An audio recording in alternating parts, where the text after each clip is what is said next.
남편 불륜녀가 아들 학교에 나타난 순간 엄마의 반격이 시작됐다.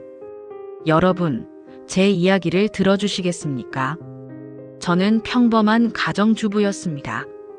15년을 한 남자만 믿고 살았고 그 남자의 아이를 키우며 조용히 살아왔습니다.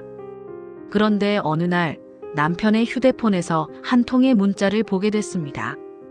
오빠, 오늘 밤도 기다릴게요. 사랑해요. 그 순간 제 15년이 무너지는 소리가 들렸습니다. 하지만 저는 참았습니다. 증거를 모으고 변호사를 만나고 조용히 준비했습니다. 그리고 그날이 왔습니다. 아들 민호의 학교 발표의 날, 남편의 불륜녀가 제 아들 앞에 나타난 그날 말입니다. 그날 아침은 평범했습니다. 민호는 아침 식탁에서 긴장한 얼굴로 말했습니다. 엄마, 오늘 발표회 꼭 와야 돼. 나 1등 할 거야. 저는 아들의 머리를 쓰다듬으며 웃었습니다. 당연하지. 엄마가 제일 앞자리에서 카메라 들고 있을게. 남편은 신문을 보며 무심하게 말했습니다. 나는 회사 일 때문에 못 갈 것 같아. 저는 이미 알고 있었습니다. 그가 회사가 아니라 그녀를 만나러 간다는 것을. 민호는 실망한 표정을 감추지 못했지만 금방 환하게 웃으며 제 손을 잡았습니다. 괜찮아. 엄마만 있으면 돼. 그 말이 제 가슴을 찔렀습니다. 아이는 이미 알고 있었습니다. 아빠가 점점 멀어지고 있다는 것을. 하지만 아이는 저를 위해 애쓰고 있었습니다. 그날 저는 결심했습니다. 더 이상 이 아이에게 거짓말로 얼룩진 가정을 물려주지 않겠다고. 오후 2시 학교 강당. 부모들이 하나둘 자리를 채우기 시작했습니다. 저는 제일 앞줄 가운데 자리에 앉아 카메라를 준비했습니다. 민호는 무대 뒤에서 제게 손을 흔들었고 저도 힘차게 손을 흔들어 답했습니다. 주변 학부모들은 서로 인사를 나누며 화기애애한 분위기였습니다. 그런데 그때였습니다. 뒤쪽 문이 열리며 낯선 향수 냄새가 강당을 가로질렀습니다. 고개를 돌리는 순간 심장이 멈췄습니다. 지연. 남편의 불륜녀가 교실 문 앞에 서 있었습니다. 그녀는 화려한 원피스를 입고 과도한 화장을 한 채 여유롭게 주변을 둘러봤습니다. 그리고 민호를 발견하고는 일부러 크게 손을 흔들었습니다. 민호야, 이모 왔어. 교실 분위기가 순식간에 얼어붙었습니다. 학부모들이 수군거리기 시작했고 아이들도 무슨 일인지 긴장한 표정으로 바라봤습니다. 민호는 당황한 얼굴로 저를 쳐다봤습니다. 저는 천천히 자리에서 일어났습니다. 제 목소리는 떨리지 않았습니다. 여긴 당신이 올 곳이 아니야. 지연은 오히려 자신감 넘치는 표정으로 턱을 들며 다가왔습니다. 왜요? 저도 민호 응원하러 왔는데. 아이도 나한테 더 정붙였던데요. 그 순간 주변 학부모들의 시선이 일제히 저와 지연에게 쏠렸습니다. 한 학부모가 옆 사람에게 속삭였습니다. 저 여자 누구야? 민호 엄마 친구. 아닌 것 같은데 분위기 좀 이상하지 않아? 지연은 더 큰 목소리로 말했습니다. 이제 슬슬 엄마 자리 좀 내줘야 하는 거 아니에요? 현실을 받아들이세요. 제 손이 떨렸습니다. 분노 때문이 아니었습니다. 저는 이 순간을 기다려왔습니다. 담임 선생님이 황급히 다가와 상황을 수습하려 했습니다. 저 학부모님들 지금 곧 행사 시작하니까. 하지만 지연은 멈추지 않았습니다. 제가 뭘 잘못했어요? 저는 아빠의 여자친구예요. 당당히 올 자격이 있다고요. 그 말에 강당이 웅성거렸습니다.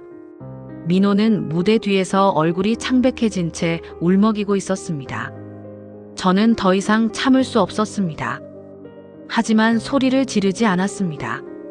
침착하게 준비했던 것을 꺼냈습니다. 저는 핸드폰을 꺼내 화면을 켰습니다. 그리고 조용히 하지만 강당 전체에 들릴 만큼 또렷하게 말했습니다. 자격이 있다고? 그럼 이건 뭔데요? 화면을 터치하자 영상이 재생됐습니다. 모텔 복도 CCTV 영상. 남편과 지연이 격하게 싸우는 장면이었습니다. 남편의 목소리가 울려 퍼졌습니다. 너 때문에 집안이 난리야. 왜 자꾸 나서는 거야? 지연의 목소리도 들렸습니다. 당신이 먼저 나한테 집 사준다고 했잖아. 강당이 숨소리조차 들리지 않을 만큼 조용해졌습니다. 학부모들은 숨을 삼키며 화면을 뚫어져라 쳐다봤습니다. 지연의 얼굴이 하얗게 질렸습니다. 이게 어디서 난 거야? 저는 차갑게 웃으며 말했습니다. 사립 탐정이 찍은 거예요. 당신들 만남 기록 3개월치 전부 있어요. 지연은 말문이 막혔습니다. 그런데 그때 그녀의 휴대폰이 울렸습니다. 화면에 뜬 발신자 이름은 남편. 지연이 황급히 전화를 받으려 했지만 저는 더 빨랐습니다. 스피커폰 켜봐요. 다들 듣고 싶어 할 테니까. 손이 떨리는 지연 대신 제가 스피커폰 버튼을 눌렀습니다. 남편의 고함이 강당 전체에 울려 퍼졌습니다. 지연아, 왜 학교까지 가는 거야? 미쳤어? 다 망치려고 하는 거야?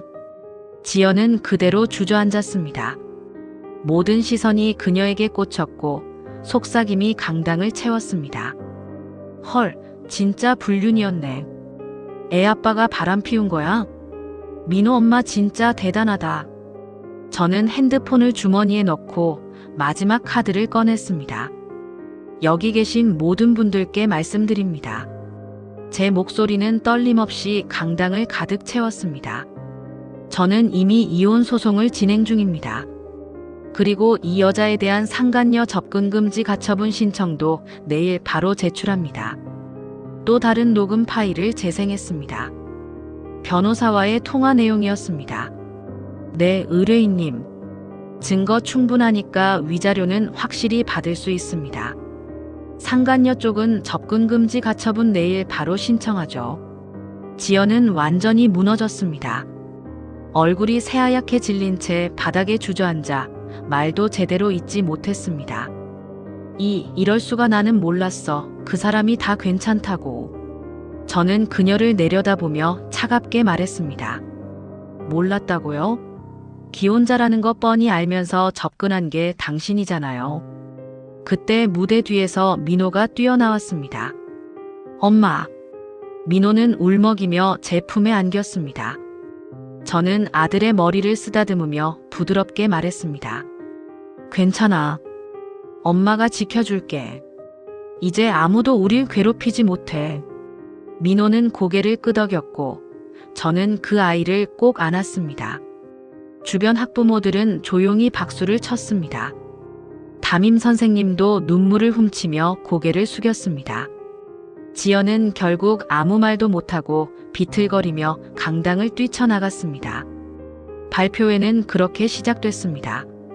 민호는 무대에 올라 떨리는 목소리로 발표를 시작했지만 점점 자신감을 되찾았습니다. 저는 앞자리에서 카메라를 들고 아들의 모든 순간을 담았습니다. 발표가 끝나고 민호가 무대에서 내려왔을 때 저는 아들을 꼭 안아주었습니다. 잘했어, 우리 아들. 정말 자랑스러워. 민호는 웃으며 말했습니다. 엄마 고마워. 엄마가 지켜줘서.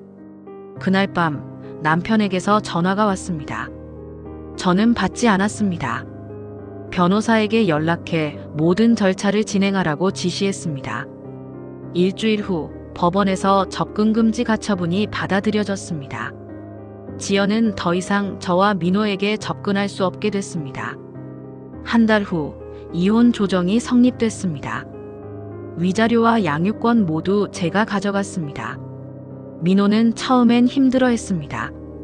하지만 시간이 지나며 점점 밝아졌습니다. 엄마, 이제 우리 둘이서 행복하게 살면 되는 거지. 저는 웃으며 대답했습니다. 그럼. 우리 둘이 최고야.